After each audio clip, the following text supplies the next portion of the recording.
สบายดีพี่น้องมาจะขู่ทุกคนคนก็เอาทางแดงมาตากไว้หนึ่งพี่น้อง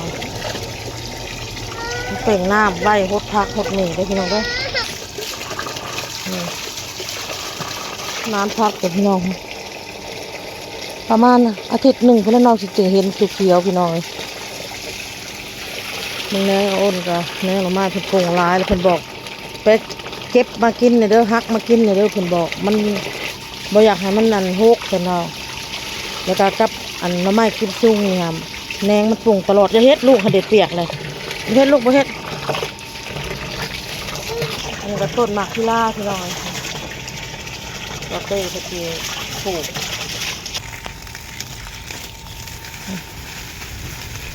หดพักไปส่งน้องบอลมาแล้วก็หดพักหดมือพี่น้องจะตากเครื่องพี่น้องเครื่องก็สักแล้วเรียบร้อยแล้วมีแต่ตากพี่น้องเดี๋ยวก็ออโต้อะไรพี่น้องอ้นก็ได้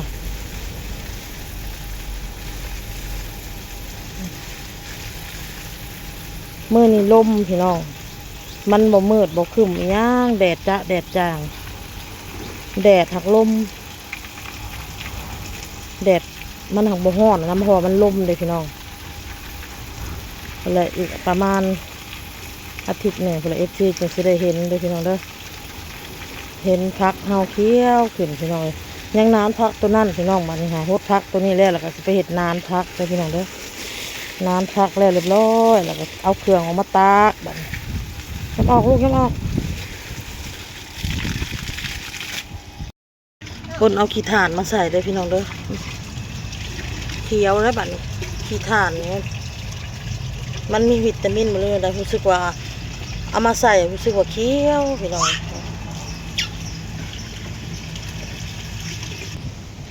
อันนี้ก็พักแค่แยงพี่น้องเลยหอมหอมมีอ้อมเลยข้างเงินเบื้องนั่นข้างเงินเบื้องนี่ล้างบ้านเลยพี่น้องพักแว่นอันนี้พักเกษตรพี่น้องเบื้องหน่อไม้เฮาพี่น้องป่งอีกแล้วอ้นฮักก็ฮักบางทิศก่อนฮั่นไปเงาเลยหน่อนี่อีก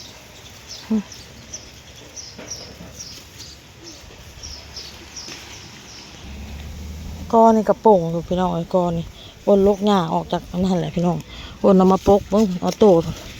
เพิ่นมาฮักพี่น้องเลยฮักลิ่นนี่ปกก้อนไว้พี่น้องเด้นอนนี่ขึ้นเหี้ยวแล้วนี่อันนี้ก็แนงมันแนงเอาโตก็ฮักไปหน่อหนึ่งเกิดตลอดอันนี้เพราะมันเป็นหน่อไม้เลี้ยงน้องพี่น้องเลย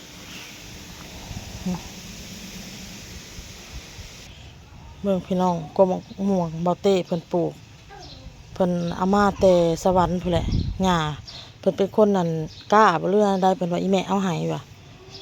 มาปลูกเพราะว่าปลูกใช่นี่พี่น้องนาทีไปปลูกทั้งหน้าบ้านโอ้หนูสิปลูกพักตรงนี้ค่ะนี่สิให้เพิ่นย้ายออกอยู่นี่โอ้หนูสิย้ายออกก็หมกพอหมกเพชรนี่กกอันนี้จะกกหมักง่านี่กกหมักนาวบอกพี่น้องหรือกกหมักเกี้ยงกับบุหูนี่มาหูว่าจะง่ายออกอันนี้ก็จะกกเอียงนี่อันนี้ก็คือกันพี่น้องจะกกเอียงกกหมักเกี้ยงหรือกกหมักนาวก็ยังบุหูเลย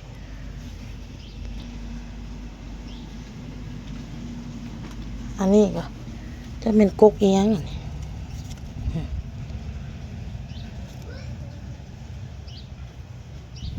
ให้พอเต้เพิ่นเอาออกพี่น้อง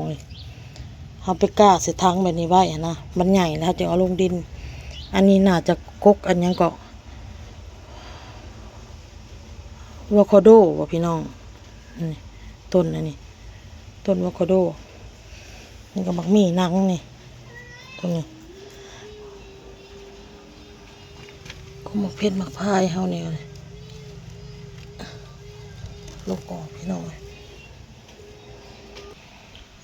อ้นสิง่ายทั้งอันนี้แหละพี่น้องมาไหว้เบื้องพี่เนาะเพราะว่าเบื้องนี่อ้นว่าสิบ่ได้ปลูกพี่น้องอ้นว่าสิปลูกแต่ทางข้างนี่กับอยู่ในหันเนาะพี่น้องเนาะปลูกไว้กินสิเฮ็ด นานไว้พี่น้องแล้วก็สิมีแต่เอาผักมาลงบัดนี้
แล้วเรียบร้อยพี่น้องนานพักทางในเนาะพี่น้องเนาะอันนี้ก็อยู่ทางข้างพี่น้องอ้นว่าสิเอากกอันนี้ออกกมะฮูออกแล้วก็เบี้ยมักเล็กมักนาวหรือมักเกียงออกเนาะแล้วก็สิเฮ็ดนานมาให้มันสุดหั่นเลยสิเฮ็ดในวางหั่นเนาะอันนี้ก็สิย้ายมันเลียนอยู่ทางแคมผานี่กันเพราะว่าของบ่เต้เรากล้าแล้วเราบ่อยากให้ออกมาอยู่นอกพี่น้องเราให้อยู่ในมีอันกมังเพชรนี่ค่ะกล้านี่กำลังอันออกพี่น้องเดี๋ยวอันมันใหญ่มาแล้วก็กล้าแล้วพี่น้องเลยพี่น้องเพื่อออกอันนี้แห้งพี่น้องเลยปอกมันเบาโตได้พี่น้องเลยแบบคล้ายๆแบบว่ามันเห็ดให้เฮาอันถึงเฮาสิยังอ้วนคือเก่าอันแม่นอยู่ถึงเฮาสิแบบว่าบ่ได้จ่อยลงนะพี่น้องแต่ว่าเฮารู้สึกแบบกระต้นกระโตเฮากับมันบ่อึดอัดรู้สึกว่ามันโล่งรู้สึกว่ามันสบายเวลาเฮาเฮ็ดหันเฮ็ดนี่คือเฮาออกนะแล้วเรียบร้อยแล้วบัดนี้อ้นก็สิพาโตอาบน้ำอาบในเด้อพี่น้องเด้ออาบน้ำอาบในเพิ่นแล้วเรียบร้อยแล้วอ้นก็สิมาปัดกวาดเมี่ยนเพื่อนซ่านคือเก่านี่แหละมาพี่น้องเนาะ อันใดเฮ็ดได้ก็สิเฮ็ดไปก่อนพี่น้องเอ้ยอันใดบ่ได้ลูกมันส่อหลายก็สิหยุดเอาพี่น้องเนาะสิพักหั้นนะพุ่นแหละจนเท่าเรารับพุ่นแล้วเฮาจึงมาเฮ็ดต่อโอเคลาไปก่อนพี่น้องคลิปนี้สบายดีพี่น้องบาย